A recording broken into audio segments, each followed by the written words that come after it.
Ads లేకుండా latest episodes చూడండి. ఇప్పుడేమో అల్లుడు కష్టం గురించి ఆలోచించు. కష్టపడి ఎలాగోలా నిన్న ఇంటికి పంపిస్తే అవకాశాన్ని అందిపుచ్చుకోవాల్సింది పోయి ఇప్పుడు ఆ ఇంటి గడప తొక్కనని శపథం చేసొచ్చింది. ఇలా అయితే నీ కాపురం నిలబడేదెప్పుడు? అల్లుడి గారి మనసు మారేదెప్పుడు? సంసారం నిలబడేది అబద్ధం మీద కాదమ్మా, గది నమ్మకం మీద నడవాలి. ఒకళ్ళనొకళ్ళు అర్థం చేసుకుని గుణం మీద నడవాలి. అలాంటప్పుడు ఆ రోజే అబద్ధాన్ని మోయకుండా ఉండాల్సింది. అత్తను ఆడబిడ్డను మర్చిపోయి ఉండాల్సింది. నీ కాపురం అంటే భయం ఉండాల్సింది. నీ భర్త అంటే గౌరవం ఉండాల్సింది. ఏదీ జరగలేదే. అదే జరిగుంటే ఈ రోజు నీ పరిస్థితి ఇలా ఉండేదా? నా బాధంతా ఆయన నన్ను దూరం పెట్టినందుకు కాదమ్మా. ఓటమి అంటూ తెలియని మనిషి శత్రువు ముంగట ఓడిపోతున్నారు, అందట్లో తలదించుకుంటున్నారు. అది నన్ను కాల్ చేస్తుందమ్మా. ఒక్క క్షణం నన్ను అర్థం చేసుకుని ఆయన నన్ను పిలిస్తే ఆయనకి ఏం కష్టం లేకుండా చేసేదాన్నమ్మా. అబ్బాయి తన నోట తాను పిలిస్తే కాని వెళ్ళను అన్నది నువ్వే. కష్టాల్లో ఉన్నాడు, వెళ్ళి కాపాడుకుంటాను అంటున్నది నువ్వే. ఇది ఎలా సాధ్యమే? అమ్మా, నేను వెళ్తానంటుంది గా ఇంటి కోడలుగా కాదు, ఆయనకి భార్యగా కాదు, ఆయన కంపెనీలో పనిచేసి ఓ ఉద్యోగిగా. అది జరగాలంటే ముందు నువ్వు ఆ ఇంటి కోడలుగా వెళ్ళాలి. అది కుదరదు అంటే ఇక ఉద్యోగిగా నిన్నెలా అంగీకరిస్తాడు? నీకు అంతలా అల్లుడుగారికి సాయం చేయాలి అని ఉంటే ఇప్పటికీ మించిపోయింది లేదు. నేరుగా మీ అత్తగారింటికి వెళ్దాం. మీ అత్త, నేను అల్లుడుగారి కాళ్ళు పట్టుకునైనా నిన్ను చేరదీయమని వేడుకుంటాం. మిమ్మల్ని ఒకటి చేస్తామమ్మా. అప్పుడు నీ జీవితం బాగుపడ్డమే కాదు, వచ్చిన సమస్య కూడా సమసిపోతుంది. గది కాదమ్మా పరిష్కారం. మీరు నన్ను బలవంతంగా గా ఇంట్లోకి తీసుకుపోగలుగుతారేమో గాని ఆయనకి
పరిస్థితుల ప్రభావం వల్ల గీ అబద్ధపు కడుపుని మోస్తున్నా గాని గీదే నిజమైతే గిట్ల మా ఇద్దరి నడుమ ఓ బిడ్డనెత్తుకొని ఎంత సంబరంగా ఉండేటోళ్ళము.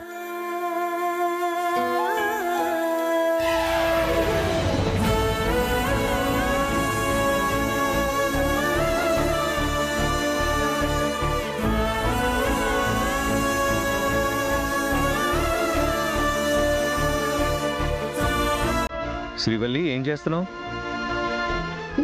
మీరే చూడండి.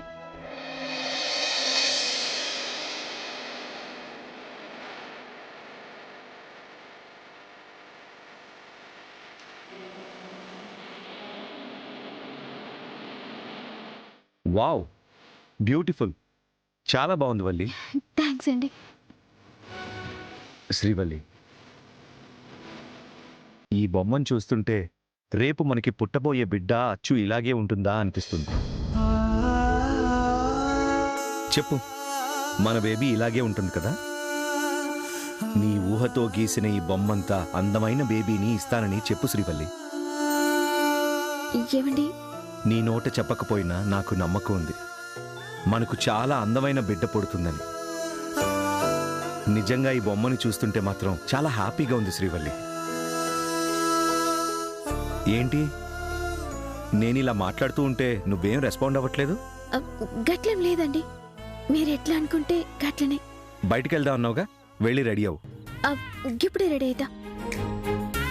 శ్రీవల్లి, ఏంటిది? నిన్ను రెడీ అవ్వమన్నాను, హడావుడు పడమనలేదు. ఈ కంగారులో నీకు గాని నీ బిడ్డకు గాని ఏదైనా అయితే నేను తట్టుకోలేను శ్రీవల్లి, ప్లీజ్. పైకి మా ఆయన గోపాల గోపాలుడు గాని మనసు మాత్రం శ్రీరామచంద్రుడు. ఏ నా బుగ్గలు గిల్లుతావు నువ్వు? నా మొగుడి బుగ్గలు గిల్లుతా గిచ్చుతా ముద్దు పెట్టుకుంటా. ఏయ్,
ఏంటి మేడం రమ్మన్నారు?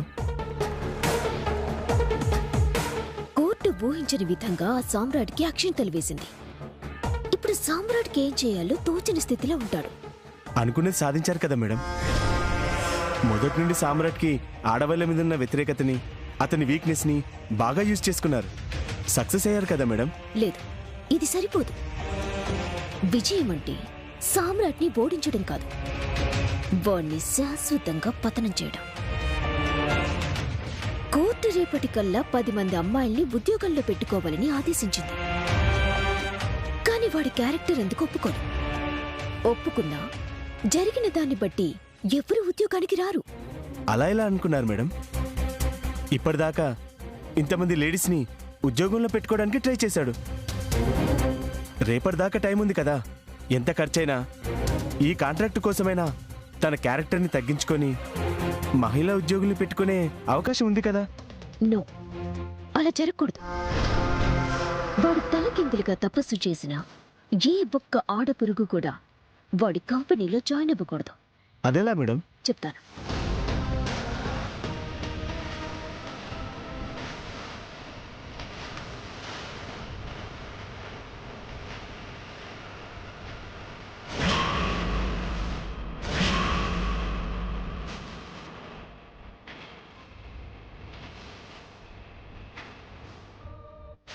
అర్థమైందా? Okay madam. నేను చెప్పినట్టు చెయ్యి. వాడి డోర్స్ అన్ని క్లోజ్ అయిపోతాయి. ఓ పక్క మహిళా సంఘాలు, మరో పక్క స్త్రీవాదులు రెచ్చిపోతారు. సామ్రాట్కి ఊపిరాడదు. ఆఫీసర్స్ లేడీ ఎంప్లాయీస్ లేకుండా ఒప్పుకోరు. కోర్టు ధిక్కారం కింద వాడి షాప్ మూతపడుతుంది.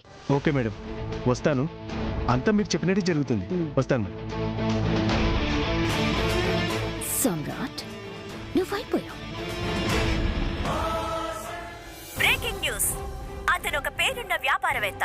ట్రై సిటీస్ లో టెక్స్టైల్ బిజినెస్ లో 6 ఏళ్లుగా అగ్రస్థానంలో కొనసాగుతూ అవార్డులకి రివార్డులకి కేర్ ఆఫ్ అడ్రస్ గా నిలిచిన వ్యక్తి.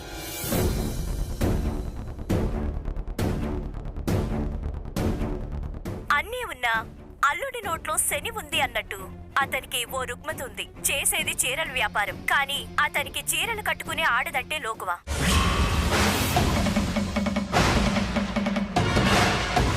బొట్టు పెట్టుకునే మహిళపై చిన్న చూపు, గాజులు వేసుకునే స్త్రీలు ఎందుకు పనికిరారని అతని అభిప్రాయం.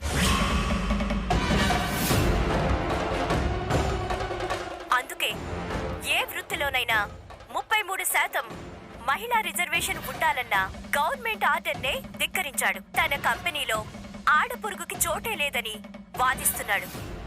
కోర్టుకే ఎదురెళ్లి న్యాయమూర్తి గారితో మొట్టికాయలు తిన్నాడు. ఈ అంశం పైన మహిళా సంఘాల అధ్యక్షులు జ్యోతి గారు, దుర్గ గారు మాట్లాడడానికే మన స్టూడియోకి వచ్చారు.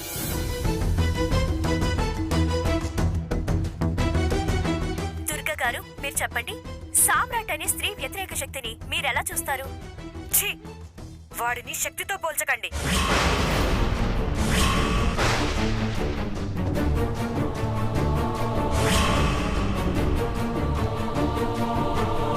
ఆడవాళ్ళంటే ఇంత చులకన భావం ఉన్న వ్యక్తి వ్యాపారంలోనే కాదు, ఈ సొసైటీలోనే ఉండకూడదు. ఏమనుకుంటున్నాడండి ఆడదంటే?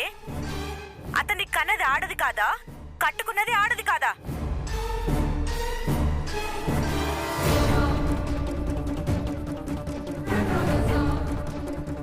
సామ్రాట్, ఏంట్రా ఇదంతా? ఇదంతా ఎవరో కావాలని చేస్తున్నారు. ఇది ఖచ్చితంగా ఆ జ్వాలా పని అయ్యుంటుంది. అసలు మహిళలని ఇంత లోకు కట్టేవాడికి పెళ్ళెందుకండి? ఇలాంటి వ్యాపారం ఎందుకండి?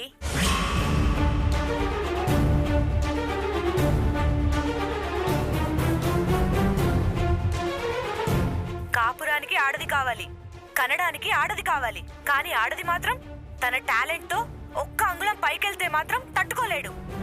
ఇంతకన్నా నీచుడు ఉంటాడా?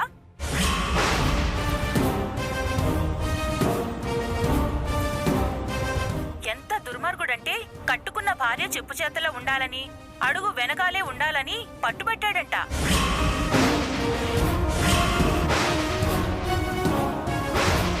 తన భార్య వినకపోయేసరికి ఇంట్లో నుంచి పంపించేశాడు. ఇలాంటి వాడిని ఏం చేయాలి?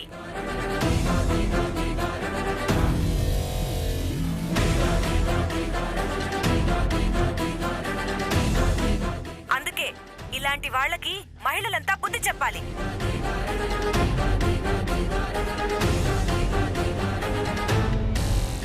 ఒక మహిళ గొప్పతనం తెలియాలంటే ఏ ఒక్కరూ కూడా అతని షాపింగ్ మాల్ వైపు వెళ్ళకూడదు.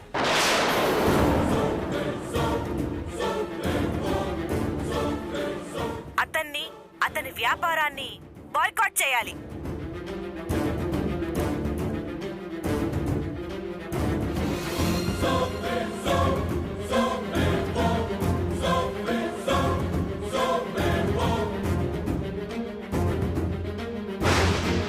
శ్రీవాలి గారు, సామ్రాట్ గారు మహిళల విషయంలో కోర్టును ధిక్కరించారు. మీ స్పందన ఏంటి?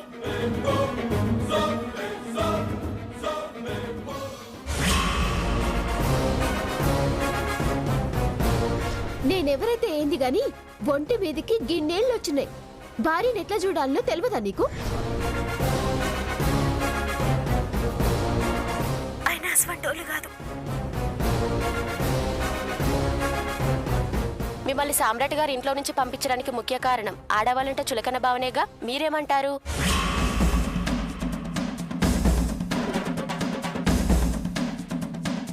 అయ్యో, ఏందండి ఇది? ఆయన ఉద్దేశం గది కాదు. ఆయనకి స్త్రీలంటే ఎంతో గౌరవం. అలాంటప్పుడు మీ పుట్టింట్లో మీరెందుకున్నారు?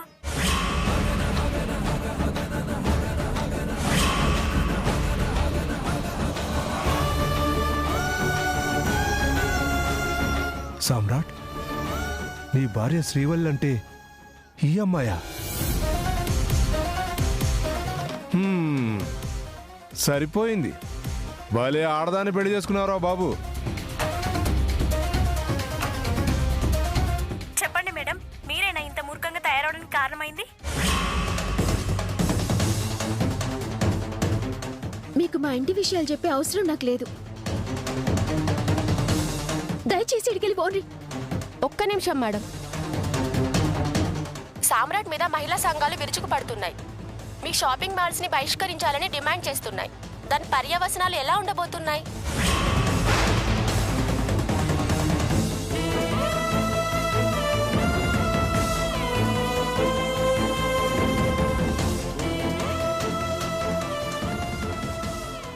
ఎవ్వరూ ఏమీ టెన్షన్ పడక్కర్లేదు. మహిళా సంఘాలు ఎవ్వరూ నా వ్యాపారాన్ని ఏమీ చేయలేదు.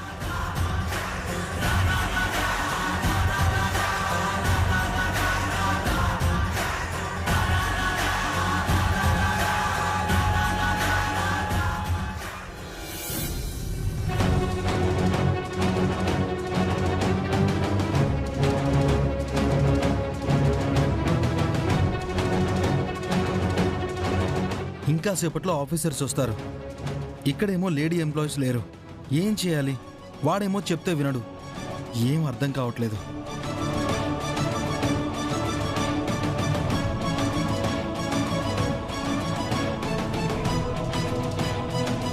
రే పవన్, ఏమైందిరా? ఎవరైనా దొరికారా? రే, ఇంకా టైం ఇచ్చే పరిస్థితి లేదురా. కాసేపట్లో ఆఫీసర్స్ వస్తారు. వాళ్ళు వచ్చేలోపు 10 మంది అమ్మాయిలు పనిలో ఉండాలి. సారీ గౌతమ్, నేను చాలా ట్రై చేశాను, ఎవరు రావట్లేదు.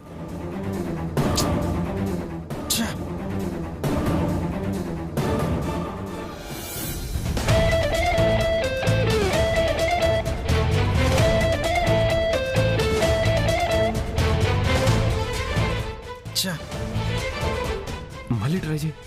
ఎరా గౌతమ్, పేపర్లో ప్రకటన ఇచ్చావా? ఎవరైనా రెస్పాండ్ అయ్యారా? ఏం మాట్లాడుతున్నావురా? యాడ్ ఇవ్వగానే ఊడిపడతారా ఉద్యోగులు? వాళ్ళు ఊహించని శాలరీ ఇస్తామని చెప్పు. ఎంత ఖర్చు అయినా పర్వాలేదు.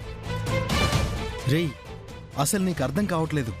కోర్టులో జరిగిందంతా మీడియా ద్వారా ప్రపంచం అంతా తెలిసింది. టీవీలో డిబేట్లు, మహిళా సంఘాల వ్యతిరేకత, ఇదంతా చూసి ఏ ఒక్క లేడీ కూడా మన కంపెనీలోకి రావడానికి ఇష్టపడట్లేదు. నేను చాలా ట్రై చేశాను రా. అవును సామ్రాట్, నేను ట్రై చేశాను. ఎవ్వరూ సుముఖంగా లేరు. వచ్చిన వాళ్ళు కూడా వెళ్ళిపోయారు కదా. మరిప్పుడెలా? ఇంత పెద్ద కంపెనీ, ఇన్ని తెలివితేటలున్న మీరు కూడా 10 మంది ఆడవాళ్ళని పట్టుకోలేకపోయారా? రేయ్, బయట పరిస్థితులు బాలేవురా. ఇంతమందిని తెచ్చాను, ఏమైందో నువ్వు చూసావు కదా.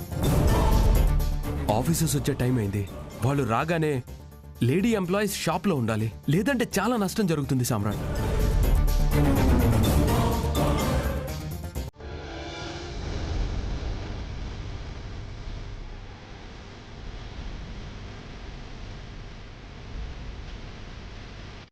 నమస్తే సార్. అదంతా తర్వాత. మీకిచ్చిన టైం ఈరోజే. ఈ పాటికి కోర్టు చెప్పిన దాని ప్రకారం ఎంప్లాయీస్ ఉండాలి. ఉన్నారా? సార్, మాకు ఇంకొక రోజు టైం కావాలి. ఇప్పటికే చాలా టైం ఇచ్చాం, మోసపోయాం. మీరు రివర్స్లో కోర్టుకు వెళ్ళారు. కోర్టు ఆదేశాలేంటో తెలుసు కదా. మీకు అరగంట టైం ఇస్తున్నాం. లేడీ ఎంప్లాయీస్ని అఫీషియల్గా చూపించారా సరే, లేదంటే 31 నిమిషంలో ఈ షాప్ని సీజ్ చేయించాల్సి ఉంటుంది.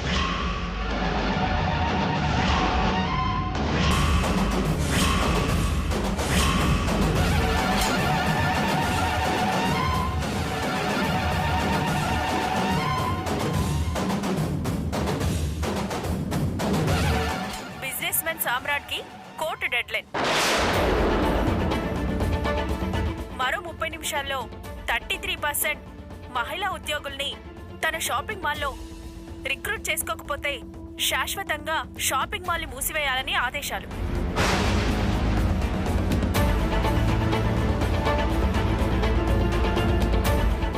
ఇరవై 24 గంటల్లో 33% మహిళా ఉద్యోగులకి అతని కంపెనీలో ప్లేస్మెంట్ కల్పించాలి.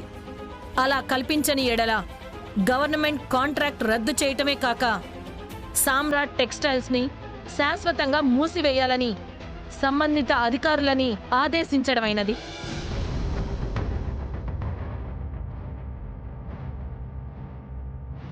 పరిస్థితి చూసిండ్రు కదా, ఇప్పటికన్నా మించిపోయింది లేదు.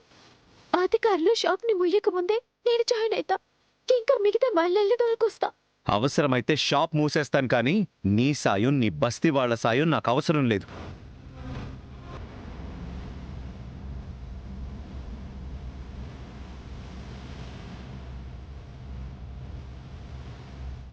ఒక మహిళ గొప్పతనం తెలియాలంటే ఏ ఒక్కరు కూడా అతని షాపింగ్ మాల్ వైపు వెళ్ళకూడదు.